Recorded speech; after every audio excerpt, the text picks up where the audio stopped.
শুভেচ্ছা star news প্রাইমে, সঙ্গে আছে আমি রঞ্জু ইফতেখার। শুরুতেই জানাবো সংবাদ শিরোনাম। সরকারি দেয়া ভিয়েতনামি নারকেল কৃষকের গলার কাটা। ফল ধরেছে মাত্র 3% গাছে, নীরবে ধ্বংস করছে প্রকৃতি পরিবেশ। বাংলাদেশের উন্নয়নে দীর্ঘমেয়াদী বন্ধুত্বের হাত বাড়াতে চায় চীন। শি জিনপিং তারেক রহমান বৈঠক, ঢাকা বেইজিং 17টি সমঝোতা স্মারক সই। মাননীয় প্রধানমন্ত্রী এবং চীনের নেতৃত্বের সম্মতির উপর ভিত্তি করে মোট 17টি মেমোরেন্ডাম অফ আন্ডারস্ট্যান্ডিং বা এমইউ স্বাক্ষরিত হয়েছে। বেনজিরকে ফেরত পাঠাতে চিঠির জবাব দেয়নি আরব আমিরাত, জানালেন স্বরাষ্ট্রমন্ত্রী। আইন শৃঙ্খলা রক্ষায় ব্যর্থ সরকার, অভিযোগ জামায়াতের। প্রিয়জনকে ফিরে পাওয়ার আকুতি গুমের শিকার পরিবারগুলোর, বিচার নিশ্চিতে পাশে থাকার আশ্বাস সরকারের।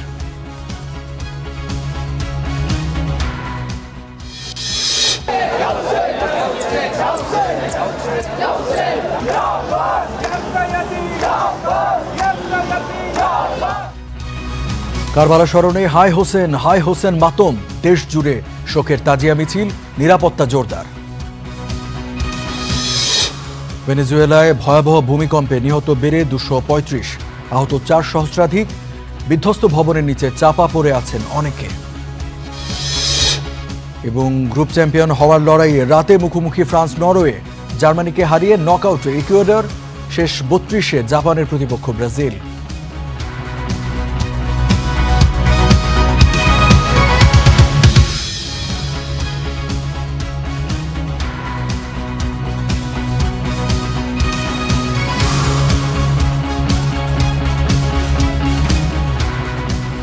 দেখছিলেন শিরোনামগুলো, এবারে জানাবো সবের বিস্তারিত।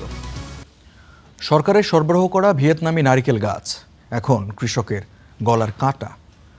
বাংলাদেশ কৃষি উন্নয়ন কর্পোরেশন BADCর সবশেষ গবেষণা বলছে ফল ধরেছে মাত্র 3% গাছে। সারা দেশে এমন গাছ লাগানো হয়েছে 10 লাখেরও বেশি। তাই এই গাছ কেটে ফেলতে কৃষি মন্ত্রণালয়কে চিঠি পাঠানো হয়েছে। বিজ্ঞানীরা বলছেন পরিবেশ ও ভূগর্ভস্থ পানির জন্য এই গাছ নীরব ঘাতক। ফয়জুল সিদ্দিকীর বিশেষ প্রতিবেদন।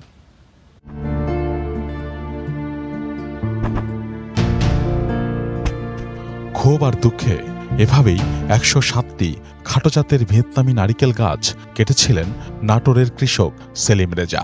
অনেক পরিচর্যা করলে, অনেক বিনিয়োগ করলে কিন্তু 2-1টা ফল ধরে, কিন্তু ফলটা পারফেক্ট হয় না। তখন বছরব্যাপী ফল উৎপাদনের মাধ্যমে পুষ্টি উন্নয়ন প্রকল্পটির পরিচালক মেহেদি মাসুদ নিজের তত্ত্বাবধানে থাকা গুটি কয়েক গাছের ডাব আসার দৃশ্যকে পুঁজি করে চালান ব্যাপক প্রচার। সেই ফাঁদে পা দিয়ে সারা দেশের হাজার হাজার কৃষক লাগান 10 লাখ ভিয়েতনামি নারিকেল চারা। তাতেই কপালে হাত তাদের। এই সর্বনাশ শুধু কৃষকের নয়, হয়েছে সরকারের, যা সম্প্রতি উঠে এসেছে খোদ বাংলাদেশ কৃষি উন্নয়ন কর্পোরেশন BADCর গবেষণায়। সংস্থাটির প্রতিবেদন বলছে দেশের 42টি সরকারি খামারে রোপণ করা 5000-এর বেশি ভিয়েতনামি নারিকেল গাছের মধ্যে মাত্র 9% অর্থাৎ 467টি গাছে ফুল এসেছে, আর শেষ পর্যন্ত ফল টিকেছে মোটে 144টি। কৃষি সম্প্রসারণ অধিদপ্তরের নির্দেশনা মেনে পরিচর্যা করার পরও কেন ডাব ধরল না, তা নিয়ে খোদ সরকারি কর্মকর্তারাই হতবাক। উল্টো এই বিদেশি গাছ নিয়ে এসেছে নতুন রোগবালাই। বিভিন্ন ধরনের পোকা আছে, এই পোকার জন্য আমাদের দেশি নারকেলের মধ্যে আক্রান্ত হইতেছে এবং এই জমিটা আমাদের কোনো ব্যবহার করতেও পারতেছি না। BADC তাই গাছগুলোর অপসারণের অনুমতি চেয়ে চিঠি দিয়েছে কৃষি মন্ত্রণালয়কে। কৃষি বিজ্ঞানীরা বলছেন পরিবেশ ও ভূগর্ভস্থ পানির জন্য এই গাছ এক নীরব ঘাতক। এটা খুবই অঞ্চল ভিত্তিক, আবহাওয়ার উপর নির্ভরশীল এবং রিয়্যাক্ট করে। সেই হিসাবে আমাদের এরকম বিদেশ থেকে ডোয়ার্ফ এনে সেটা কমার্শিয়ালি কোনো রকম পরীক্ষা নিরীক্ষা যাচাই বাছাই ছাড়া দেওয়া ঠিক হয়নি। অথচ অব্যবস্থাপনার কারণে ভিয়েতনামি জাতটি ফলন দিচ্ছে না, দাবি প্রকল্পের সাবেক পরিচালকের। এখানে জেরোফাইটিক কন্ডিশন আসার কোনো কারণ নেই যদি সেখানে পানির সরবরাহ নিশ্চিত করা হয়। এগুলো আমি বলবো যে অপবাদ এবং অজ্ঞতা। কারণ এই সমস্ত অপবাদের কারণেই এই নারকেলের বর্তমানে বাংলাদেশে ইম্পোর্ট করা লাগছে।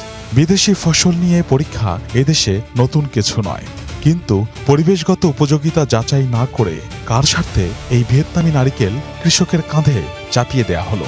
প্রশ্ন এখন সংশ্লিষ্টদের।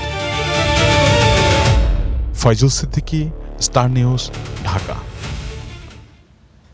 শুধু ব্যবসায়িক সম্পর্ক নয়, বরং বাংলাদেশের উন্নয়নে দীর্ঘমেয়াদী বন্ধুত্বের হাত বাড়াতে চায় চীন।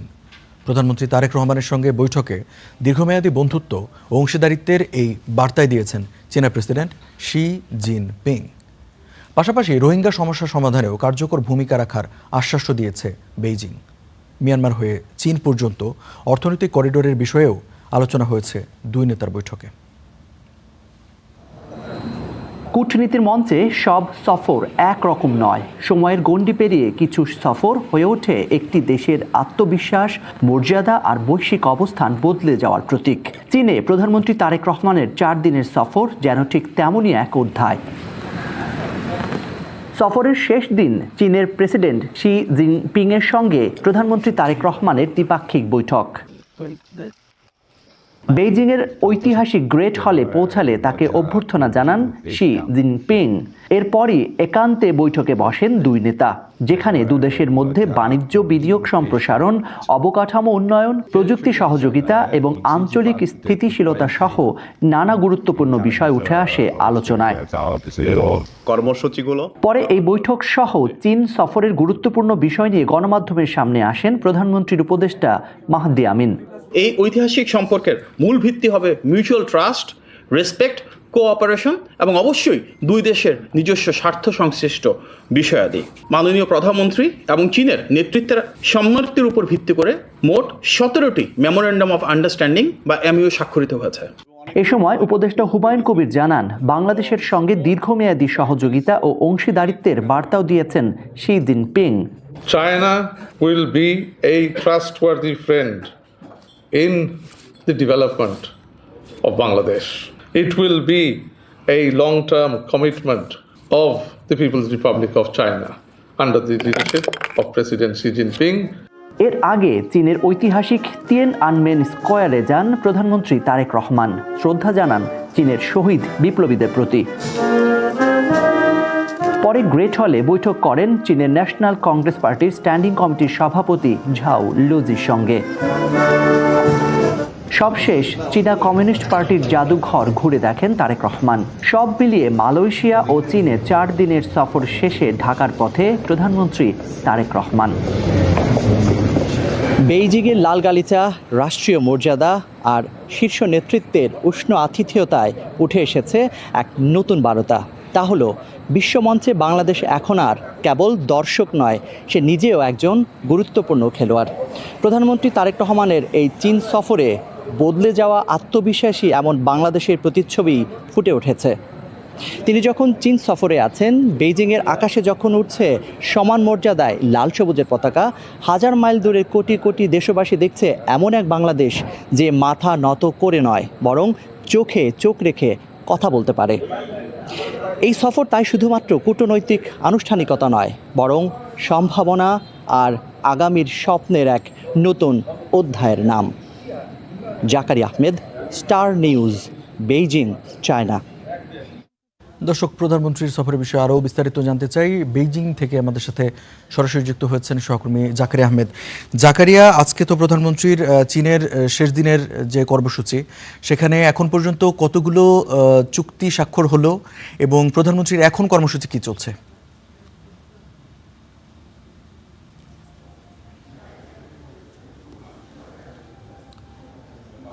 বেইজিংয়ে প্রধানমন্ত্রীর যে সফর, মূলত 2 দিনের সফর, সেটি আনুষ্ঠানিকভাবে শেষ হয়ে গেছে এবং তিনি কিছুক্ষণের মধ্যেই আমরা শুনতে পেরেছি যে তিনি ঢাকার উদ্দেশ্যে ওনার যে রাষ্ট্রীয় অতিথি ভবন সেখান থেকে তিনি বেরিয়ে গেছেন। আমরা যতটুকু জানতে পেরেছি এবং কিছুক্ষণ আগে একটি সংবাদ সম্মেলন হলো যেটি করলেন প্রধানমন্ত্রীর দুই উপদেষ্টা, তারা চীন সফরের যে সবশেষ তথ্য এবং প্রাপ্ত তথ্য তিনি কী করেছেন, কোন কোন বিষয়ে কথা হয়েছে, সব বিষয়ে তিনি তুলে ধরেছিলেন। কারণ তার চীন সফরের সবচেয়ে গুরুত্বপূর্ণ যে কর্মসূচি ছিল সেটি আজকে হয়েছে, আজকে সকালে হয়েছে। চীনের প্রেসিডেন্ট শি জিনপিংয়ের সঙ্গে তার বৈঠক হয়েছে। এই একান্ত বৈঠকে কোন কোন বিষয়গুলো ছিল সেটি নিয়ে যেমন আগ্রহ আমাদের রয়েছে, ঠিক তেমনি আগ্রহ ছিল সারা এই দক্ষিণ এশিয়ার মানুষের। সেই বিষয়গুলো তুলে ধরা হয়েছে যে এই চীন সফরে মোট 17টি সমঝোতা, 16টি সমঝোতা স্মারক সই করা হয়েছে। গতকালকে 13টি বলা হয়েছিল যে 13টি সমঝোতা স্মারক সই হয়েছিল এবং আজকে সব মিলে সর্বমোট 17টি সমঝোতা স্মারক সই হয়েছে, সেটি আমাদেরকে জানানো হয়েছে। পাশাপাশি বেশ কয়েকটি গুরুত্বপূর্ণ সিদ্ধান্তের কথা বলা হয়েছে। বিশেষ করে শি জিনপিং বাংলাদেশের সঙ্গে দীর্ঘমেয়াদে বন্ধুত্বের সম্পর্ক হাত বাড়িয়ে দিতে চান, সে বিষয়টি যেরকম এসেছে, ঠিক তেমনি রোহিঙ্গা সমস্যার সমাধানে চীনের যে ইতিবাচক অবস্থান সেটি তুলে ধরা হয়েছে এবং বলা হয়েছে বাংলাদেশ যখন চাইবে তখন মিয়ানমারের সঙ্গে আলোচনার ভিত্তিতে এই সমস্যার সমাধানে চীন প্রস্তুত রয়েছে। এছাড়া মিয়ানমার হয়ে চীন পর্যন্ত একটি অর্থনৈতিক করিডোর তৈরির ব্যাপারে প্রস্তাব করা হয়েছে এবং বাংলাদেশের আর্থসামাজিক উন্নয়ন থেকে শুরু করে ব্যবসায়িক পরিবেশ, বিনিয়োগ, এই সব কিছু বাড়ানোর ব্যাপারে আলোচনা হয়েছে। আমরা একটু কথা বলতে চাই এই সফরে যারা বাংলাদেশি ব্যবসায়ী রয়েছেন চীনে, প্রবাসী ব্যবসায়ী, তাদের সঙ্গে জানতে চাই যে এই সফর, প্রধানমন্ত্রীর এই সফরে আপনারা কতখানি আন্দোলিত হলেন, কতখানি মানে আপনাদের ভিতরে কতটুকু কী পেলেন আপনারা? জি, আসসালামু আলাইকুম। মাননীয় প্রধানমন্ত্রীর এই সফরকে ঘিরে দুই দেশের ব্যবসা এবং ব্যবসায়ীদের অনেক আশা আকাঙ্ক্ষা ছিল। আমরা আশা করব ভবিষ্যতে আমাদের ব্যবসায়িক বান্ধব যে সরকার, সেই দিক থেকে মাননীয় প্রধানমন্ত্রী এই সফরকে শতভাগ আমরা আশাবাদী যে আমাদের ভবিষ্যতের বিজনেস আরও দুই দেশেরই ব্যবসা বাণিজ্য সামনের দিকে এগোবে। মাননীয় প্রধানমন্ত্রী এই সফরকে ঘিরে আমাদের বিশেষ করে বাংলাদেশি যারা ব্যবসায়ী, আমরা গ্রিন পাওয়ার নিয়ে যারা ব্যবসা করতে চাই এবং কন্টিনিউ করছি, তাদের আশা যে আমাদের এই সেক্টরে মাননীয় প্রধানমন্ত্রী তার সুনির্দিষ্ট কিছু নীতিমালা প্রণয়নের মাধ্যমে আমাদের বাংলাদেশ এবং চীনের ব্যবসায়ীদের উপকৃত করবেন। অনেক ধন্যবাদ। আমরা শুনছিলাম যারা এই সফর ঘিরে প্রধানমন্ত্রী তারেক রহমানের সরকার প্রধান হিসেবে প্রথম সফর, এই সরকারের 4 মাস পরেই তিনি সফরে আসলেন। মালয়েশিয়া এবং চীন হয়ে তিনি ঢাকার পথে রওনা হয়েছেন। অর্থাৎ এই সফরের যে প্রত্যাশা ছিল নিশ্চিতভাবেই বলা যায়, যারা এখানে তার সঙ্গে এসেছিলেন কিংবা যারা বাংলাদেশি রয়েছেন তারা বলছেন যে সেই প্রত্যাশার জায়গায় শতভাগ প্রাপ্তি নিয়েই তিনি ফিরছেন এবং এই সফর প্রমাণ হয়েছে বদলে যাওয়া বাংলাদেশে একটি আত্মনির্ভরশীল বাংলাদেশ, আত্মমর্যাদায় বলীয়ান বাংলাদেশ যে চোখে চোখ রেখে কথা বলতে পারে, সেটি প্রধানমন্ত্রী তারেক রহমানের নেতৃত্বে সেটি প্রমাণ হয়েছে। এবং এই সফরের মধ্য দিয়ে বাংলাদেশের সঙ্গে চীনের পারস্পরিক সম্পর্ক, সমৃদ্ধির সম্পর্ক এবং সহযোগিতার সম্পর্ক সেটি দীর্ঘায়িত হবে এবং চীনের মহাপ্রাচীরের মতো সেটি সুদৃঢ় ভিত্তির উপর প্রতিষ্ঠিত হবে, এই প্রত্যাশাই করছেন সবাই। বেইজিং জাকারিয়া, আপনাকে ধন্যবাদ। দর্শক, বেইজিং থেকে জানাচ্ছিলেন আমাদের সহকর্মী জাকারিয়া আহমেদ, জানাচ্ছিলেন প্রধানমন্ত্রী তারেক রহমানের যে সফর এবং 17টি চুক্তি হয়েছে এ বিষয়ে বিস্তারিত তার কাছ থেকে আমরা জানছিলাম। যাচ্ছি পরের সংবাদে। সাবেক পুলিশ প্রধান বেনজির আহমেদকে ফেরত পাঠানো নিয়ে সংযুক্ত আরব আমিরাত এখনও কোনো উত্তর দেয়নি বলে জানিয়েছেন স্বরাষ্ট্রমন্ত্রী সালাউদ্দিন আহমদ। তবে ওসমান হাদি হত্যায় জড়িতদের ভারত থেকে দ্রুত দেশে ফিরিয়ে আনার ব্যাপারে আশাবাদী তিনি আরও জানান, দেশব্যাপী ছড়িয়ে পড়া মাদক নির্মূলে প্রচলিত আইন সংশোধন করে আরও কঠোর অবস্থানে যাচ্ছে সরকার। মাদকদ্রব্যের অপব্যবহার ও অবৈধ পাচার বিরোধী আন্তর্জাতিক দিবসে রাজধানীতে সচেতনতামূলক র্যালি করেছে মাদকদ্রব্য নিয়ন্ত্রণ অধিদপ্তর, যেখানে অংশ নেন বিভিন্ন শিক্ষা প্রতিষ্ঠান, সামাজিক সংগঠন সহ নানা শ্রেণী পেশার মানুষ। পরে রাজধানীর ওসমানী স্মৃতি মিলনায়তনে এই আলোচনার আয়োজন। অংশ নিয়ে স্বরাষ্ট্রমন্ত্রী সালাউদ্দিন আহমেদ বলেন, মাদক নির্মূলে আইন সংশোধন করে নতুন আইন প্রবর্তন করছে সরকার। মাদক নির্মূলে কর্মকর্তাদের আধুনিক অস্ত্র দেয়া হবে বলেও জানান তিনি।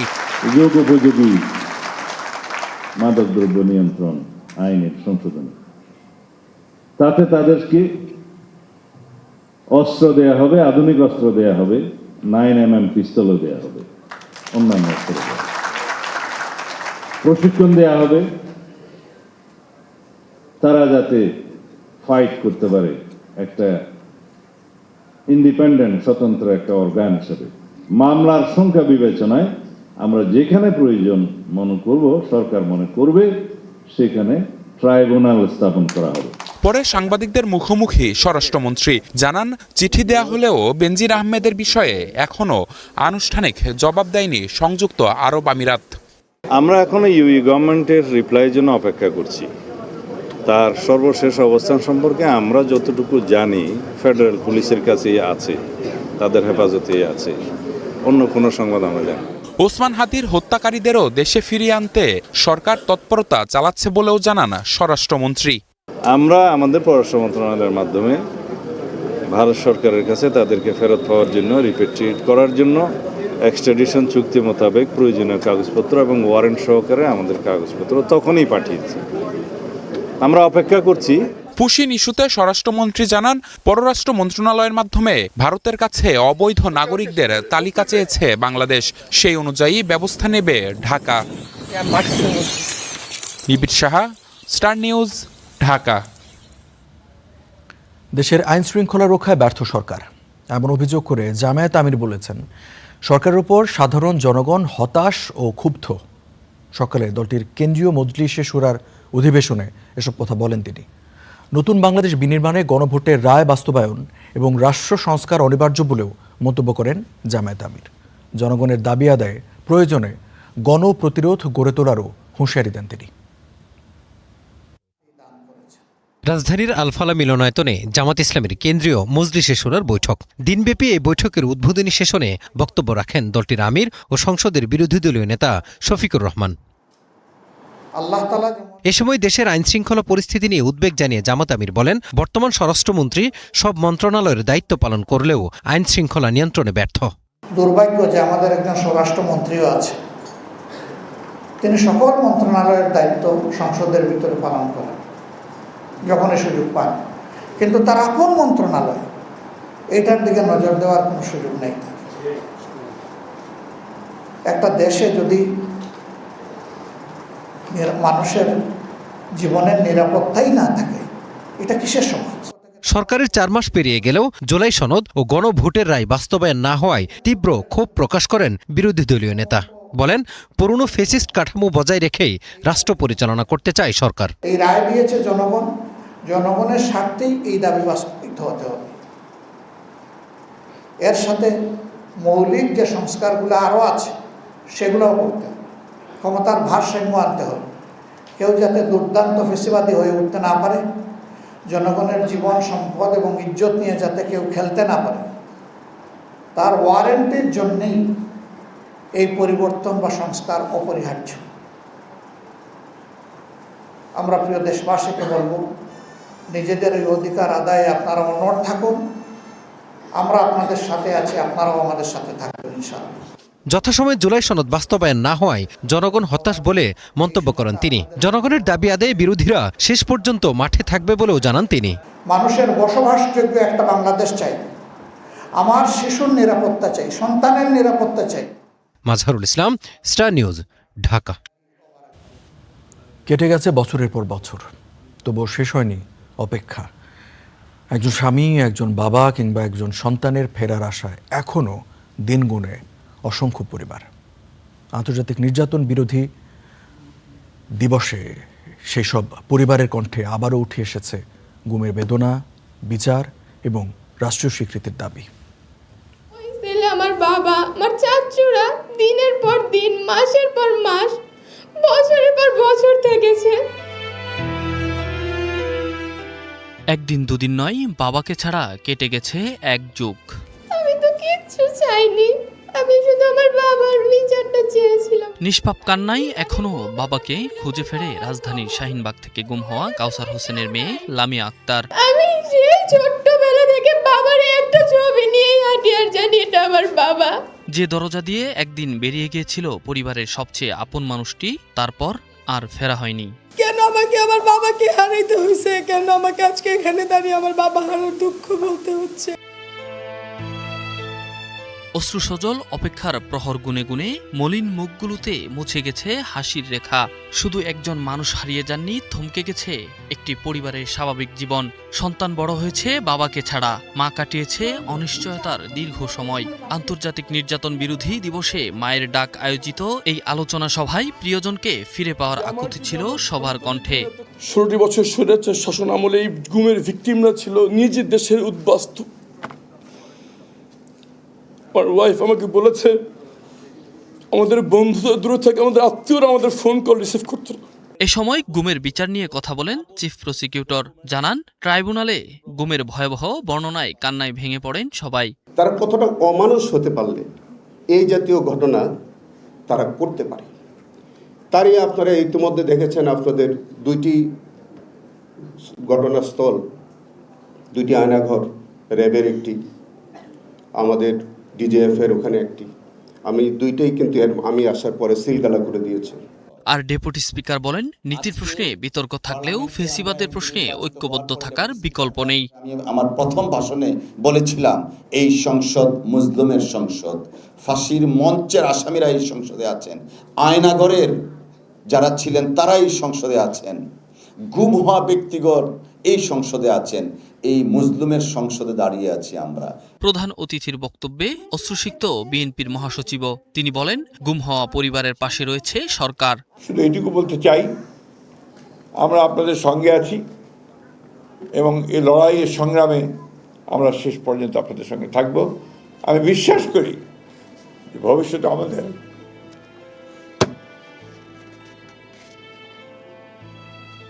আর এই কষ্টের শিকার হতে হবে না। এই অনুষ্ঠান থেকে গুমে জড়িতদের দ্রুত আইনের আওতায় আনার দাবি জানান মানবাধিকার কর্মীরা। ভবিষ্যতে একটা সুন্দর বাংলাদেশ যে প্রত্যাশা করছি আমরা। Enamul Haque, star News, Dhaka. শোক, ত্যাগ আর সত্যের পক্ষে অবিচল থাকার এক অনন্য প্রতীক পবিত্র আশুরা। কারবালার সেই হৃদয় বিদারক ঘটনার স্মরণে আজ দেশজুড়ে পালিত হচ্ছে মহররমের বিভিন্ন কর্মসূচি। তাজিয়া মিছিল, দোয়া ও শোক প্রকাশের মাধ্যমে কোটি মানুষের হৃদয়ে ইমাম হোসেন রাদিয়াল্লাহু এর আত্মত্যাগের স্মৃতি। বিস্তারিত জানাচ্ছেন আল কাসির।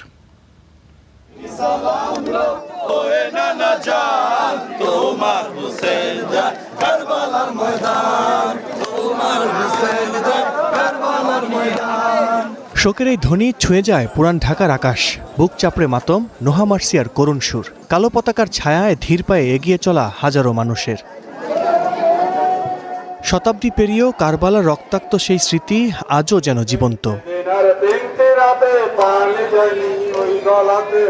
কারো হাতে আলাম, কারো কাঁধে সুসজ্জিত তাজিয়া। মিছিলের প্রতিটি পদক্ষেপে স্মরণ করা হয় 680 খ্রিস্টাব্দের কারবালার প্রান্তরের কথা, যেখানে সত্য ও ন্যায় প্রতিষ্ঠায় জীবন উৎসর্গ করেছিলেন মহানবী হজরত মুহাম্মদ সাল্লাল্লাহু আলাইহি সাল্লামের দৌহিত্র ইমাম হুসাইন রাদিয়াল্লাহু তাআলা আনহু এবং তার সঙ্গীরা।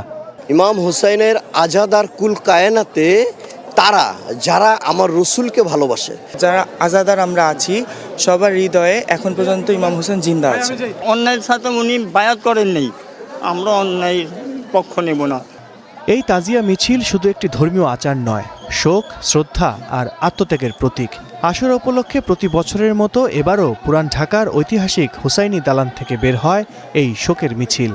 এই 10ই মহরম এটা স্মরণীয় হয়ে থাকবে এবং এই জন্য আমরা শোক পালন করছি।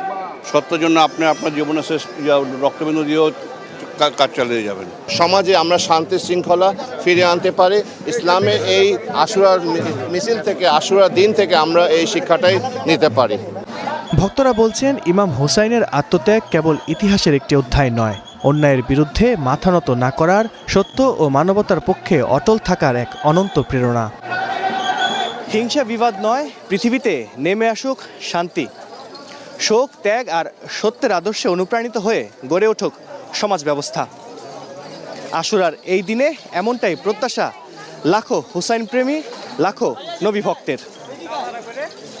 আল কাসির, স্টার নিউজ, ঢাকা। দর্শক, আশুরার আরও খবর জানবো। রাজধানীর জিগাতলা এলাকায় আছেন আমাদের সহকর্মী শাহানুর ইসলাম, যুক্ত হচ্ছে শাহানুরের সাথে।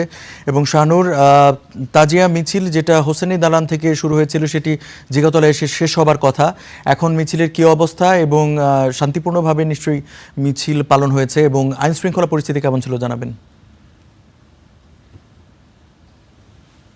একদমই, আমরা সকাল থেকে অবস্থান করছি। প্রথমে মোহাম্মদপুর ছিলাম এবং হোসাইনি দালান থেকে যে মিছিলটি শুরু হয়েছে সেটি ইতিমধ্যে জিগাতলা এসে পৌঁছেছে। এবং আইন শৃঙ্খলার কথা যদি বলি, আমরা প্রথম থেকে এখানে অবস্থান করছিলাম এবং আইন শৃঙ্খলা পরিস্থিতি যেন কোনোভাবেই বিঘ্নিত না ঘটে, আইন শৃঙ্খলা যেন স্বাভাবিক থাকে, যে কারণে প্রথম থেকে আমরা দেখেছি যে ডিএমপির যে বিশেষ নির্দেশনা ছিল সেই নির্দেশনা মোতাবেক যারা এখানে মিছিলে অংশগ্রহণ করেছেন তারা সেই নির্দেশনা পালন করেছেন এবং পাশাপাশি ডিএমপির যে অন্যান্য সদস্যরা যারা রয়েছেন তারা দায়িত্ব পালন করেছেন। আমরা দেখেছি যে র্যাবের সদস্যরা দায়িত্ব পালন করছে, সোয়াট টিম এখানে কাজ করেছেন। সব মিলিয়ে এই মিছিলকে ঘিরে কোনো ধরনের অপ্রীতিকর অনাকাঙ্ক্ষিত পরিস্থিতি যেন রঞ্জু কোনোভাবে না ঘটে, যে কারণে প্রথম থেকেই প্রশাসন তৎপর রয়েছিল এবং মিছিলটি 9টা থেকে শুরু হয়েছে। কিছুক্ষণ আগেই কিন্তু মিছিলের যে শেষ প্রান্তটি রয়েছে সেটি জিগাতলায় এসে পৌঁছেছে।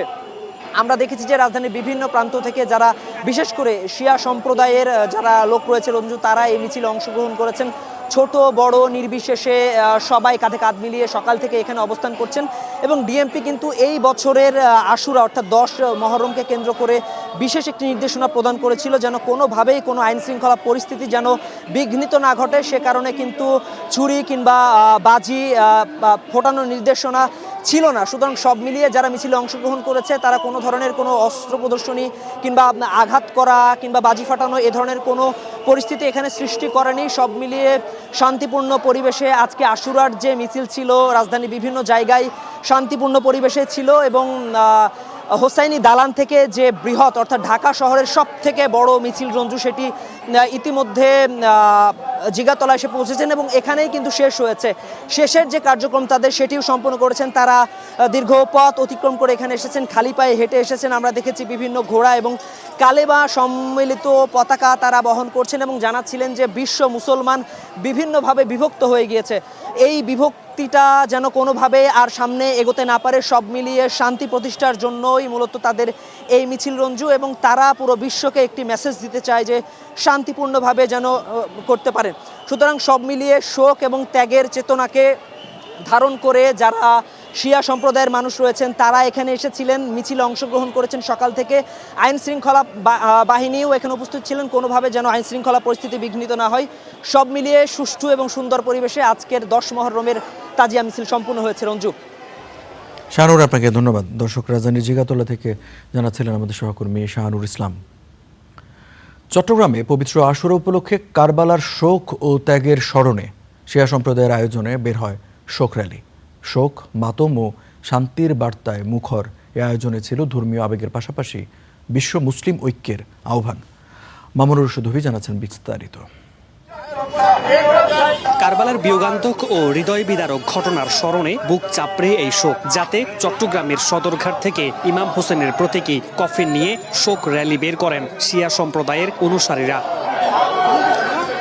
বুক চাপড়ে এবং হাই হোসেন ধ্বনিতে কারবালার বিয়োগান্তক ঘটনার মাতম করেন। র্যালিতে অংশ নেয়া নারী পুরুষ সবাই করেন ইমাম হোসেনের শিক্ষায় অন্যায়ের কাছে মাথা নত না করার অঙ্গীকার। পায়গাম একটাই, হকের কাছে কখনো মাথা নত করবে না।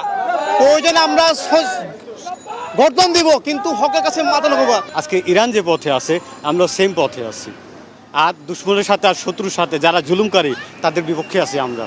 র্যালিটি সদরঘাট থেকে নিউ মার্কেট, কোতোয়ালির বিভিন্ন সড়ক প্রদক্ষিণ করে আবার সদরঘাটের ইমাম পাড়ায় গিয়ে শেষ হয় বিশ্ব শান্তি প্রতিষ্ঠায় ইমাম হোসেনের আদর্শ অনুসরণের আহ্বান সকলের কণ্ঠে। 61 হিজরিতে কারবালাতে যে ঘটনাটা ঘটছে, যদি আমরা তখন থেকে যদি এই সিলসিলাটা যদি না করতাম তাহলে মুসলমানরা এই দিনটা ভুলে যেত। মুসলমান হিসাবে আমাদের নবী যেগুলো আমাদেরকে শিক্ষা দিয়ে গেছেন সেই শিক্ষাই আমরা অর্জন করি এবং এটা পালন করি। এ সময় ইরানের উপর ইসরায়েলের নৃশংস হামলার নিন্দা জানানোর পাশাপাশি মুসলিমদের উপর নির্যাতন বন্ধে মুসলিম দেশগুলোর মধ্যে ভ্রাতৃত্ববোধ ও সমন্বিতভাবে কাজ করার আহ্বান জানান নেতারা। আজকে আমরা সারা পৃথিবীতে দেখছি যারা জুলুম করে তাদেরকে আমরা ঘৃণা করি এবং যারা মজলুম তাদেরকে আমরা সাহস দেওয়া দিই আমরা এবং তাদেরকে সমর্থন করি। এ হচ্ছে আমাদের বাণী। পবিত্র আশুরা উদযাপনকে কেন্দ্র করে চট্টগ্রামে নেওয়া হয় কঠোর নিরাপত্তা ব্যবস্থা। মামুনুর রশিদ, অভি, স্টার নিউজ, চট্টগ্রাম। ডেঙ্গু রোগের বাহক এডিস মশার বংশবিস্তার রোধে কঠোর অবস্থানে উত্তর সিটি কর্পোরেশন। বিশেষ করে অভিজাত এলাকা, বনানীর সরকারি কোয়ার্টার থেকে শুরু করে নির্মাণাধীন ভবন সবখানেই চালানো হচ্ছে জোরদার অভিযান। টাস্কফোর্সের গত 3 দিনের অভিযানে পরিদর্শন করা স্থাপনাগুলোর প্রায় 50% মিলেছে এডিসের লার্ভা। পরিস্থিতি নিয়ন্ত্রণে মাঠে নেমেছেন স্বয়ং স্থানীয় সরকার প্রতিমন্ত্রী এবং সিটি কর্পোরেশনের ঊর্ধ্বতন স্বাস্থ্য কর্মকর্তারা। রাজধানীতে ডেঙ্গুর বাহক এডিস মশার উৎপাত বাড়ছে। এই মশার বংশবিস্তারের জন্য এখন চলছে সর্বোত্তম পরিবেশ। আর তাই ডেঙ্গু প্রতিরোধে বনানী এলাকার সরকারি কোয়ার্টারগুলোতে অভিযান চালায় ডিএনসিসির টাস্কফোর্স। আর সেখানেই মেলে বিপুল পরিমাণ এডিসের লার্ভা। পাওয়া গেছে এটার মধ্যে। এই বনানী এলাকায় আপনারা জানেন যে এখানে সরকারি কোয়ার্টার রয়েছে অনেকগুলো।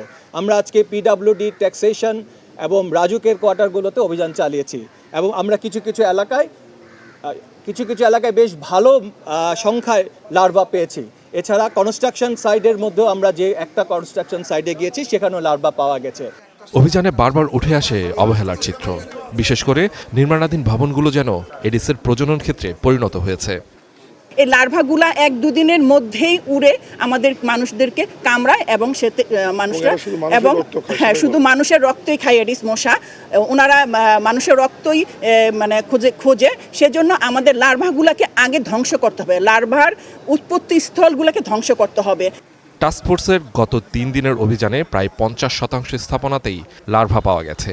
যেখানেই লার্ভা মিলছে সেখানেই করা হচ্ছে জরিমানা। একই সাথে বিতরণ করা হচ্ছে সচেতনতামূলক লিফলেট ও স্টিকার। আমাদের উদ্দেশ্য জরিমানা বা কাউকে সাজা দেওয়া না। আমরা যে সরকারি স্টাফ কোয়ার্টারগুলোতে যাচ্ছি সেখানে আমরা কার জরিমানা করব?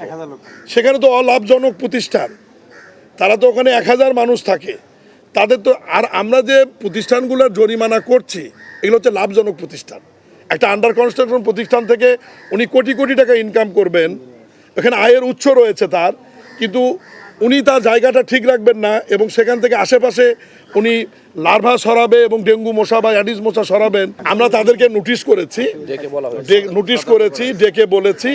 ডেঙ্গু প্রতিরোধে কেবল ওষুধ ছিটানো কিংবা জরিমানা নয়, পাশাপাশি নগরবাসীর সচেতনতা জরুরি বলে মনে করছেন সিটি কর্পোরেশনের কর্মকর্তারা। তাই নিজের সুরক্ষায় নিজের আঙিনা পরিষ্কার রাখার তাগিদ সিটি কর্পোরেশনের। প্রতিরোধমূলক বা সচেতনতা ব্যবস্থা করে। Suman Mahmud, star News, Dhaka. সিলেটের শাহজালাল মাজারের দানের টাকায় স্বচ্ছতা আনতে কমিটি গঠন করা হয়েছে বলে জানিয়েছেন শিল্প ও বাণিজ্য মন্ত্রী খন্দকার আব্দুল মুক্তাদির। সকালে সিলেট সার্কিট হাউসে প্রশাসন ও মাজার কর্তৃপক্ষের সাথে সভা শেষে একথা জানান মন্ত্রী। আগামী 1 মাসের মধ্যে এই কমিটি ভবিষ্যৎ কর্মপন্থা নির্ধারণ করবে বলেও জানানো হয়। এ সময় মন্ত্রী আরও বলেন, পুরো প্রক্রিয়ায় স্বচ্ছতা বজায় রাখাই মূল লক্ষ্য। আপাতত কমিটির নিয়ম অনুযায়ী দানের টাকা গণনা করে ব্যাংক হিসাবে জমা রাখা হবে।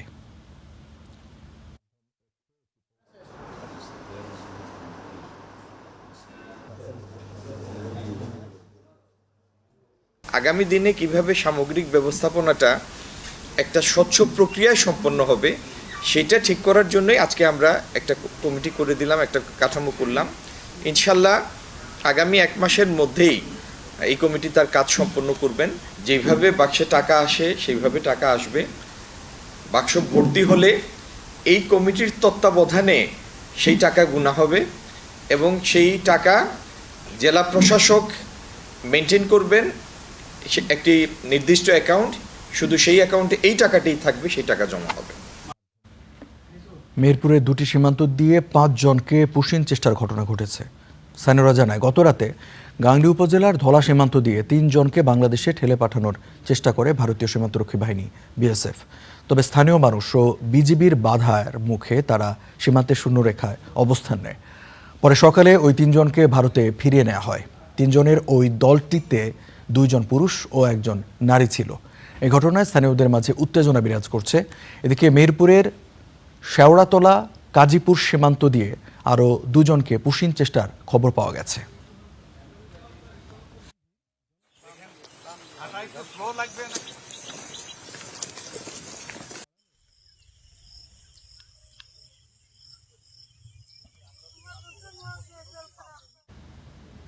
স্বস্তি নেই রাজধানীর বাজারগুলোতে। সবজির দামের পাশাপাশি চড়া মাছের বাজার।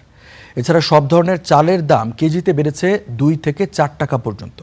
ক্রেতাদের অভিযোগ, বাজার সিন্ডিকেটের কারণে সাধ্যের মধ্যে আসছে না নিত্যপণ্যের দাম, আর তাই বাজারে কঠোর মনিটরিংয়ের দাবি তাদের। বাড়তি দামে বাজারে দিশেহারা ক্রেতা, চড়া দামে বিক্রেতাদেরও অস্বস্তি। এসবই রাজধানীর বাজারের নিয়মিত চিত্র। বরাবরের মতোই নিত্যপণ্যের দামে অসহায় সাধারণ মানুষ। সরকার বলছে যে বাজেটের দাম বাড়াবে, মানে এই বাজেটের দাম বা কমাবে, এখনো কমতি আমরা দেখতেছি না। আমরা মাল কিনতে গেলে দেখতেছি আমরা আগের চেয়ে বেশি দাম। বাজার কিন্তু ঊর্ধ্বগতি। আমাদের নিত্য প্রয়োজনীয় দ্রব্য যেগুলো মুদি বাজার, শাকসবজি, ফল ফলাদি সবকিছু কিন্তু উচ্চ মূল্য চলছে। সাপ্তাহিক ছুটির দিনে সবজির দাম চড়া। মৌসুমি সবজি কিনতে ক্রেতাদের গুনতে হচ্ছে 50 থেকে 100 টাকা। শসার দাম কেজি প্রতি 70 থেকে 80 টাকা, আর টমেটো কিনতে হচ্ছে 150 থেকে 160 টাকায়। সরকার যদি এই বাজেটে আমাদের জন্য এই বাজারটা যদি স্থিতিশীল রাখে, সাধারণ মানুষের খেয়ে পরে বাঁচতে পারবে, আমাদের জন্য একটু সাশ্রয় হবে। শসা 70 টাকা 80 টাকা কেজি। টমেটো সিজন না, তো টমেটোর দাম বেশি, টমেটো 160 টাকা কেজি দেশি। এদিকে সব ধরনের চাল কেজিতে বেড়েছে 2 থেকে 4 টাকা করে। ব্রয়লার মুরগি 160 থেকে 180, আর গরুর মাংস প্রতি কেজি বিক্রি হচ্ছে 850 টাকায়। অন্যদিকে মাছ কিনতে যেও বিপাকে ক্রেতারা। প্রায় সব মাছের দামই লাগাম ছাড়া। এর পেছনে কারণ হিসেবে সরবরাহ ঘাটতির দাবি বিক্রেতাদের। চিংড়ি, ইলিশ মাছের দাম বরাবরের মতোই আকাশ ছোঁয়া। মাছের দাম নাগালের বাইরে। ইলিশ মাছ 3000 টাকা কেজি যাচ্ছে, আর অন্যান্য দেশি মাছ যেগুলো সেগুলোর তো দাম 1200-1400। কেনাকাটার দিক থেকে মানুষ কিনতে গেলে একটু হয়রান হয়ে যাচ্ছে, তাল মেলাতে পারছে না। গভর্নমেন্ট জানে কিভাবে সে পরিস্থিতি বাজার কন্ট্রোল করবে। পানি একটু পাচ্ছি তো, মাছটা একটু কম। যখন মাছের পেটে এখন ডিম, পানিটা পাচ্ছি, যখন ডিমটা ছেড়ে দিব, পানি তো টান দিব, তখন একটু মাছের আমদানি হবে, দাম কমবে। এমন বাস্তবতায় বাজারে স্বস্তি পেতে সারা বছরই কঠোর মনিটরিংয়ের তাগিদ ক্রেতাদের। Afroza Lamia, star News, Dhaka. মুদি দোকান, স্টেশনারি সহ 16 ধরনের ব্যবসা খাতকে সুনির্দিষ্ট করের আওতায় আনতে যাচ্ছে সরকার। এতে একজন খুচরা ব্যবসায়ীকে বছরে কর দিতে হতে পারে 1000 থেকে 10,000 টাকা পর্যন্ত। বিশেষজ্ঞরা বলছেন এই সিদ্ধান্তে প্রভাব পড়বে নিত্যপণ্যের দামে। তবে সুষ্ঠু ব্যবস্থাপনা ও রাষ্ট্রীয় সেবা নিশ্চিত করতে পারলে এড়ানো যাবে নেতিবাচক প্রভাব। বিস্তারিত মাঝার মাহবুবের প্রতিবেদনে। ধন্যবাদ মাননীয় সদস্য। বাজেট প্রস্তাবনায় উল্লেখ না করলেও সংসদে মুদি দোকান, রেস্তোরাঁ, কাপড় বিক্রেতা, কনফেকশনারি সহ 16টি ব্যবসা খাতকে সুনির্দিষ্ট করের আওতায় আনার পরিকল্পনার কথা জানিয়েছেন অর্থমন্ত্রী। এতে শহর থেকে গ্রাম পর্যন্ত অনেক ব্যবসায়ীকেই নির্দিষ্ট অঙ্কের কর দিতে হবে নতুন অর্থ বছরে। এক্ষেত্রে ওই ব্যবসা প্রতিষ্ঠান কি পরিমাণ আয় করে তা বিবেচনায় আনবে না এনবিআর। করের পরিমাণ হবে সুনির্দিষ্ট। তবে অর্থমন্ত্রীর এ বক্তব্যের পর দুশ্চিন্তায় খুচরা মুদি ব্যবসায়ী সহ অনেকেই। বড় ব্যবসায়ীদের কাছ থেকে রাজস্ব আহরণ বাড়ানোর দাবি তাদের। সবকিছু দাম বাড়তি, তো এটা যাইব মানুষের কাছ থেকে আঙ্গ কি রাইতের 3টা বাজেও কারণ জায়গা, তো এটা বুঝি সেবা। যারা আমাদের থেকে ভালো ব্যবসা বাণিজ্য করে অগ কাছ থেকে নেওয়া উচিত। তেল কোম্পানি আমাদেরকে 5 লিটার 1000 টাকা চালান ইনভেস্ট করলে আমাদেরকে 5 টাকা লাভ দেয়। তো এক্ষেত্রে যদি আমাদেরকে আপনি ব্যাট বসে, তা আমাদের ব্যবসা বাণিজ্যের কি অবস্থা হবে? অর্থমন্ত্রীর বক্তব্য অনুযায়ী 16 ধরনের ব্যবসা প্রতিষ্ঠানের মধ্যে আছে মুদি দোকান, তৈরি পোশাক ও কাপড় বিক্রেতা, কনফেকশনারি, কসমেটিক্স, প্লাস্টিক ও সিরামিক, গৃহস্থালী পণ্যের দোকান। এছাড়াও আছে জুতার দোকান, হার্ডওয়্যার পণ্য, decorators, mobile phone, AC, fridge, oven সহ বিভিন্ন ইলেকট্রনিক্স পণ্য, পেইন্ট, হার্ডওয়্যার, স্যানিটারি ফিটিংস, টাইলসের দোকান, ঢেউটিন, rod cement, furniture, beauty parlour, মিষ্টান্ন ভাণ্ডার এবং রেস্তোরাঁ। এনবিআর বলছে, গ্রামের খুচরা ব্যবসায়ী থেকে শহর কিংবা মহানগর পর্যন্ত ব্যবসার ধরন ও বিনিয়োগের আকারের ওপর নির্ভর করে সুনির্দিষ্ট কর নির্ধারণ করে দেওয়া হবে। তা হতে পারে বছরে সর্বনিম্ন 1000 থেকে সর্বোচ্চ 10,000 টাকা পর্যন্ত। তবে কর বিশেষজ্ঞরা এক্ষেত্রে সুনির্দিষ্ট ব্যবস্থাপনার পরামর্শ দিয়েছেন। ক্যাশলেস ইকোনমি করতে পারতাম, যে সে যখন ট্রানজ্যাকশনস করবে, এই ট্রানজ্যাকশনগুলো সবগুলো যদি মানে আপনার মোবাইল ফাইন্যান্সিয়াল সিস্টেম বা কার্ডের মাধ্যমে যদি হতো, তাহলে আপনি ট্রেস করতে পারতেন ওই ব্যবসায়ী প্রকৃত বিক্রয়ের তথ্য কত। একজন বড় উৎপাদনকারী যদি ভ্যাট লিকেজটা ঠিক করতে পারেন, এরকম কয়েক হাজার রিটেলারের কাছ থেকে কিন্তু এত ভ্যাট আপনি আদায় করতে পারবেন না। অর্থনীতিবিদরা বলছেন, ব্যবসা বান্ধব পরিবেশ তৈরি ও রাষ্ট্রীয় সেবা নিশ্চিত করলে কর দিতে আগ্রহী হবেন ব্যবসায়ীরা। ইম্প্যাক্টগুলো না বুঝেই আমরা একটা সিদ্ধান্ত নিয়ে নিচ্ছি, যেটা পরে আবার আমরা ধারাবাহিকতার রাখতে পারবো না, এমন যেন না হয়। এদের উপরে চাপিয়ে অন্যদিকে যে সমস্ত দুর্নীতিগুলো হচ্ছে সেটা যেন কন্টিনিউ না হয়, কোনো হ্যারাসমেন্টের নতুন একটা সিস্টেম পরিণত না হয়। 50 লাখ টাকার উপর বার্ষিক টার্নওভার আছে, ব্যাংকিং লেনদেন করেন কিংবা ব্যবসার সকল ধরনের লাইসেন্স আছে এমন ব্যবসায়ীরা ভ্যাটের আওতাভুক্ত, কিন্তু এর নিচের টার্নওভার ব্যবসায়ীদের কাছ থেকেই সম্ভব হচ্ছে না কর আদায়। তাদের করের আওতায় আনতেই এমন সিদ্ধান্তের দিকে যাচ্ছে সরকার। মাজহার মাহবুব, স্টার নিউজ, ঢাকা। 22 লাখেরও বেশি খুদে খেলোয়াড়দের নিয়ে অনুষ্ঠিত ফুটবল টুর্নামেন্টকে বিশ্ব রেকর্ডের জন্য আবেদন করতে যাচ্ছে সরকার। রেকর্ডের পাশাপাশি তৃণমূল থেকে নতুন ফুটবল প্রতিভা খুঁজে বের করতে এই উদ্যোগ মাইলফলক হতে পারে। এজন্য দক্ষ কোচ ও স্কাউটিং ব্যবস্থায় যুক্ত করার পরামর্শ জাতীয় দলের ফুটবলারদের। ফরহাদ বিন নূর জানাচ্ছেন বাকিটা। বিশ্বকাপ এলেই ফুটবল উন্মাদনা দেশ জুড়ে। তরুণ, যুবক কিংবা প্রবীণদের পাশাপাশি সেই উন্মাদনায় সামিল হয় কোমলমতি শিশুরাও। পাড়া মহল্লা থেকে শুরু করে স্কুলের মাঠ, সর্বত্রই ছড়িয়ে পড়ে ফুটবলের রঙিন আবহ। বিশ্বকাপের মূল পর্বে খেলার স্বপ্ন পূরণ করতে পারেনি বাংলাদেশ, কিন্তু ফুটবলের প্রতি ভালোবাসা আর আবেগে কখনোই পিছিয়ে নেই এদেশের মানুষ। সেই ভালোবাসার বীজ এবার ছড়িয়ে দেওয়া হয়েছে দেশের লাখো শিশুর হৃদয়ে। এবার প্রাথমিক বিদ্যালয়ের 22 লাখ শিক্ষার্থীকে নিয়ে আয়োজন করা হয় দেশের সবচেয়ে বড় স্কুল ভিত্তিক ফুটবল টুর্নামেন্ট। হাতে কেবল বই খাতা নয়, শিশুরা ছুটছে ফুটবল নিয়েও। খুদে ফুটবলাররা দীর্ঘ লড়াই শেষে গত 20 জুন আর্মি স্টেডিয়ামে অনুষ্ঠিত হয় জমজমাট ফাইনাল। মাঠে উপস্থিত থেকে খেলা উপভোগ করেন প্রধানমন্ত্রী নিজেও। টুর্নামেন্টে 1,23,000-এর বেশি ম্যাচ অনুষ্ঠিত হয়েছে। এত বিপুল সংখ্যক শিক্ষার্থীর অংশগ্রহণের এই আয়োজন বিশ্ব রেকর্ডের দাবিদার। প্রাথমিক ও গণশিক্ষা প্রতিমন্ত্রী ববি হাজ্জার জানিয়েছেন, ফিফার স্বীকৃতি পাওয়ার পর গিনেজ ওয়ার্ল্ড রেকর্ডসে অন্তর্ভুক্তির জন্য আনুষ্ঠানিক আবেদন করা হবে। ফিফার অ্যাকনলেজমেন্টের জন্য আমরা অপেক্ষামান। ফিফার অ্যাকনলেজমেন্ট আসলে সেটার ভিত্তিতে আমাদের এটাও চিন্তা আছে যে ফিফার তালিকায় কত বড় টুর্নামেন্ট এটা, তার ভিত্তিতে আমরা গিনেস বুক অফ ওয়ার্ল্ড রেকর্ডসের সাথেও যোগাযোগ করব যে সেটা এখানে অন্তর্ভুক্ত হতে পারে কিনা। এই উদ্যোগে ভবিষ্যৎ বাংলাদেশের ফুটবলের জন্য আশার আলো হিসেবে দেখছেন জাতীয় দলের বর্তমান ও সাবেক খেলোয়াড়রা। তাদের মতে, টুর্নামেন্টের প্রতিটি পর্যায়ে দক্ষ কোচ ও স্কাউটিং ব্যবস্থা চালু করা গেলে তৃণমূল থেকে উঠে আসবে অসংখ্য প্রতিভাবান ফুটবলার। কোনো যে এই ধরনের বড় উদ্যোগ প্রত্যেক বছর হলে আমি মনে করি যে বাংলাদেশের স্পোর্টসম্যান বেরিয়ে আসবে, ভালো ভালো স্পোর্টসম্যান বেরিয়ে আসবে। ইটস নট অনলি ফুটবল, এটা ক্রিকেট, আদার্স প্রত্যেকটা জায়গা থেকে। কে ভালো প্লেয়ার, কার একটা ধরেন কোচ, যারা কোচ তারা কিন্তু পাস দেখলেই বুঝতে পারবে তার ভিতরে একটা ট্যালেন্ট আছে। তো সেই ক্ষেত্রে আমি বলবো যে এরকম একটা সিস্টেম যদি রানিং থাকে এবং প্রক্রিয়াতে করা হয়, তাহলে আমার মনে হয় যে প্লেয়ারদেরকে হান করার জন্য very easy to find out ভালো প্লেয়ার। রেকর্ড গড়ার গল্পের চেয়েও বড় বিষয়, এই টুর্নামেন্ট হয়তো খুঁজে দেবে বাংলাদেশের ভবিষ্যৎ ফুটবলের নায়কদের। ফরহাদ বিন নূর, স্টার নিউজ, ঢাকা। দীর্ঘ 22 মাস পর বাংলাদেশিদের জন্য ট্যুরিস্ট ভিসা চালুর ঘোষণায় খুশির হাওয়া বইছে মিনি বাংলাদেশ খ্যাত কলকাতার নিউ মার্কেটে। পর্যটকদের বরণের প্রস্তুতি নিতে শুরু করেছেন স্থানীয় ব্যবসায়ীরা। আবারও জমজমাট হয়ে উঠবে নিউ মার্কেট, এমনটাই প্রত্যাশা হোটেল ও পরিবহন মালিকদের। 24-এর ছাত্র অভ্যুত্থানের পর ভিসা বন্ধের জেরে গেল 22 মাসের বাংলাদেশি পর্যটকের অভাবে কলকাতার নিউ মার্কেটে বন্ধ হয়েছে একের পর এক মানি এক্সচেঞ্জ কাউন্টার, হোটেল, রেস্তোরাঁ থেকে যাত্রীবাহী বাস পরিষেবা। তবে মেডিকেল ভিসা চালু হওয়ার পর পরিস্থিতি বিগত কয়েক মাসে কিছুটা বদলায়। এবার ট্যুরিস্ট ভিসা চালুর ঘোষণায় আবারও আশায় বুক বাঁধছেন ব্যবসায়ীরা। দুই দেশ মিলাজিলা চললে সেটাই বেস্ট।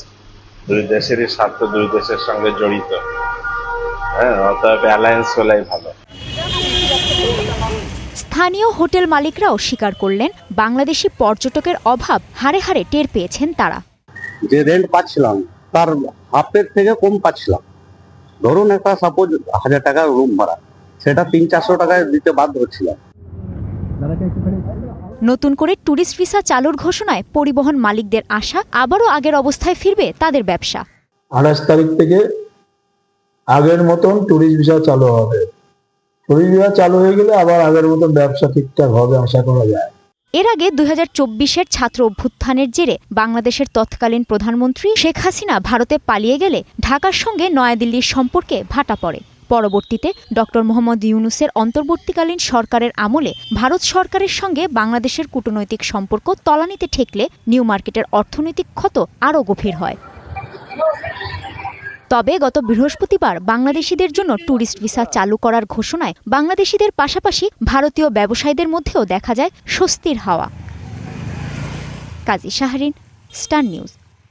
পরপর দুটি ভয়াবহ ভূমিকম্পে বিধ্বস্ত ভেনেজুয়েলায় এখন পর্যন্ত 235 জনের মৃত্যু নিশ্চিত করেছে দেশটির সরকার। আহত হয়েছে 4000-এর বেশি মানুষ।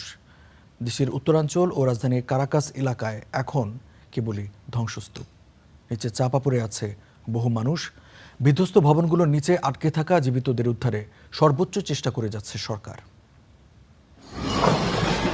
ভেনেজুয়েলার ইতিহাসে অন্যতম ভয়াবহ ভূমিকম্পে পুরো কারাকাস অঞ্চলে এখন শুধুই স্বজন হারানোর আর্তনাদ।